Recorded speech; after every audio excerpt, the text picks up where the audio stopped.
बहुत सारे लोग सवाल करते हैं कि टेढ़े दांतों को कैसे ठीक किया। उसमें पहली बात ये है कि दांत जो है वो आपके जबड़े के ऊपर लगे हुए हैं और उसमें जो आपका फेस का साइज़ है, जब एक तनासुब और तवाज़ुन में कमी और या फ़र्क आता है, वो तनासुब ये भी हो सकता है कि साइज़ में फ़र्क हो, ऊपर नीचे के जबड़े छोटे बड़े हों। बिस्मिल्लाहिर्रहमानिर्रहीम, अस्सलाम वालेकुम। डॉक्टर आसिफा इकबाल हूँ, डेंटिस्ट हूँ और आज आपसे कुछ खूबसूरती और हुस्न के बारे में बात करने लगी हूँ। अल्लाह ताला ने इस कायनात को बहुत हसीन खूबसूरत तख्लीक किया है और जब हम इस कायनात में देखते हैं तो एक तरतीब से चीज़ें पैदा की गई हैं और तरतीब को ही हुस्न कहा गया है। इसी तरह जब हम इंसानों को देखते हैं, इंसान बहुत खूबसूरत होते हैं और ख़ूबसूरती में सबसे पहले जो चीज़ें हम किसी भी इंसान से मिलते हैं उसका चेहरा है। जब कोई बात करता है तो और चीज़ें यहाँ होती हैं, उसके अंदर का जो इंसान भी यहाँ होता है और उसके होंठों के अंदर जो दांत और मुस्कुराहट है वो यहाँ होती है। जो 32 दांत हैं, ऊपर 16 दांत हैं ऊपर के जबड़े में और नीचे के जबड़े में 16 दांत हैं।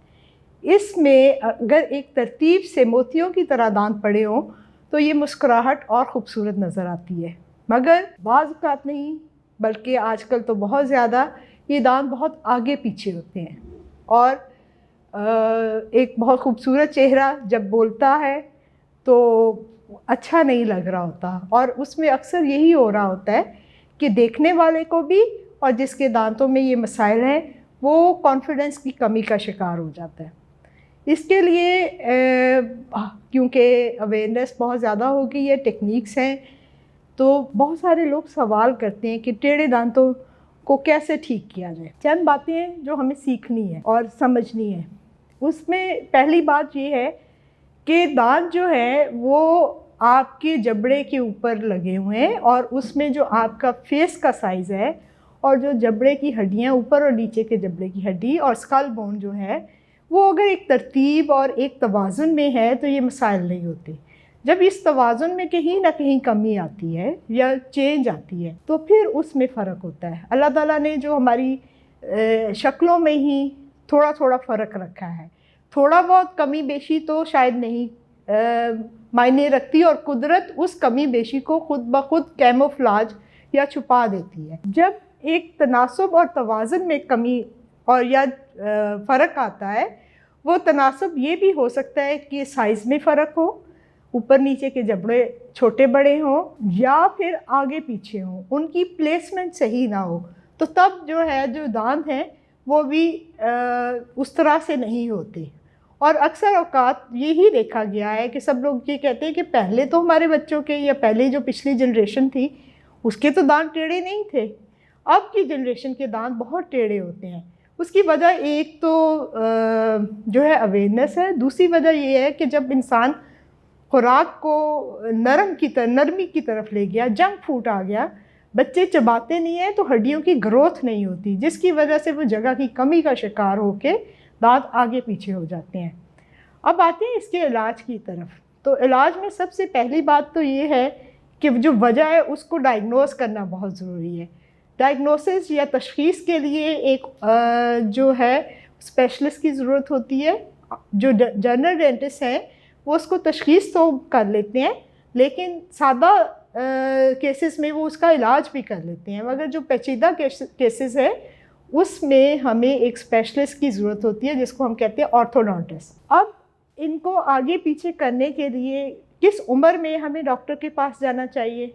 जैसा कि आप सब जानते हैं कि 6 साल की उम्र में पक्के दांत आना शुरू होते हैं, उससे पहले तो दूध के दांत होते हैं। 6 से 12 साल की उम्र में दूध के दांत और पक्के दांत दोनों होते हैं, जिसको हम मिक्स डेंटिशन पीरियड कहते हैं। 12 साल की उम्र में जब सारे पक्के दांत होते हैं तो वो बहुत ज़्यादा नुमाया हो जाता है अगर कोई मसला हो, मगर उस वक्त अभी ग्रोथ पीरियड, नशो नमा का पीरियड जारी होता है, तो वो सबसे अच्छा गोल्डन पीरियड है।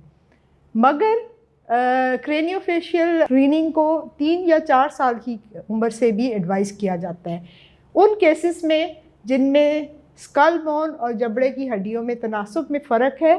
उनको हम कहते हैं कि उससे भी पहले 3-4 साल की उम्र में स्क्रीनिंग करें। 6 से 8 साल की उम्र में वो प्रॉब्लम नज़र आना शुरू हो जाती है اور 10 سے 12 سال کی عمر میں ہم اس میں انٹرونشن بہت آسانی سے کر سکتے ہیں. ایک چیز جو خرابی ہو رہی ہے اس کو ہم روک سکتے ہیں اور بہتری کی طرف لے کے جا سکتے ہیں. تو میں آپ کو یہ کہوں گی کہ اگر آپ کے بچوں میں آپ کو لگ رہا ہے کہ تناسب میں خرابی آ رہی ہے، منہ کی شکل میں، ہیئت میں اور دانتوں کی الائنمنٹ میں، تو 8 سال کی عمر میں آپ ضرور کسی ڈینٹسٹ سے ایک دفعہ بات کر لیں، پھر 10 سال کی عمر میں ایک دفعہ بات کر لیں، اور 12 سال تک اگر جو بھی علاج ہے اس کو شروع کرا لیں، کیونکہ وہ آسان ہوگا. اگلی چیز جو میں آپ سے ڈسکس کرنا چاہتی ہوں کہ طریقہ علاج کیا ہے.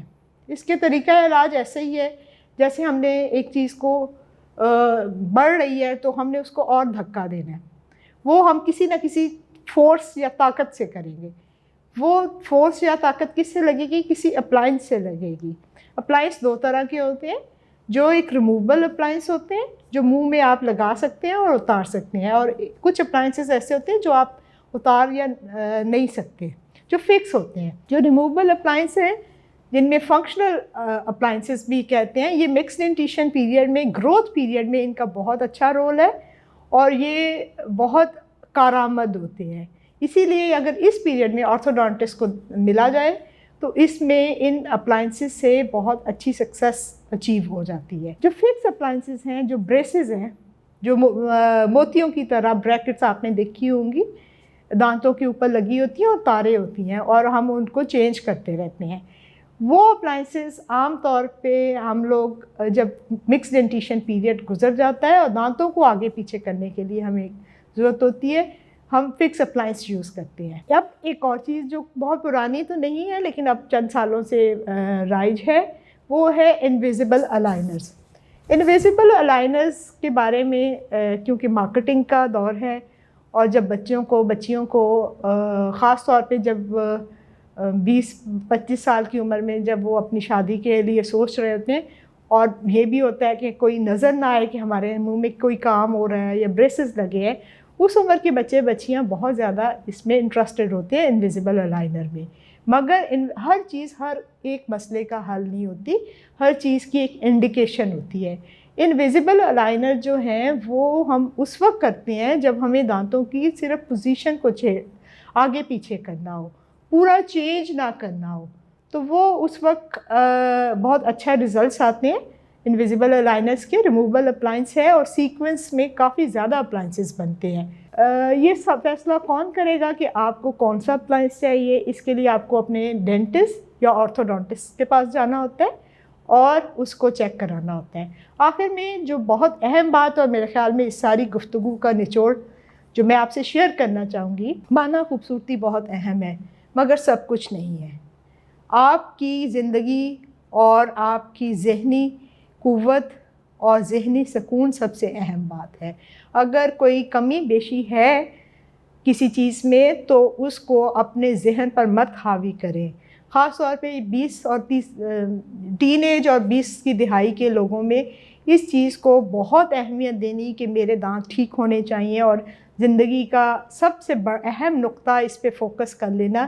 یہ زندگی نہیں ہے، یہ زندگی کا یہ پیریڈ بہت اور چیزوں کے لیے کارآمد ہوتا ہے. آپ ضرور علاج کے لیے جائیں مگر باقی مراحل کو بھی اور باقی زندگی کے جتنے ستون ہیں ان پہ توجہ دیں اور خوش رہیں اور کانفیڈنٹ رہیں، اور اپنے آپ کو اگر کوئی کمی ہے خوبصورتی میں تو اس کی وجہ سے اپنے آپ کو کسی نفسیاتی مسائل کا مت شکار کریں.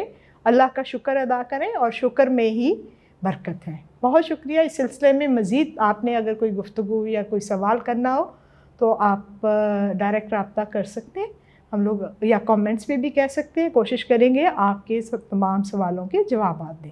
شکریہ.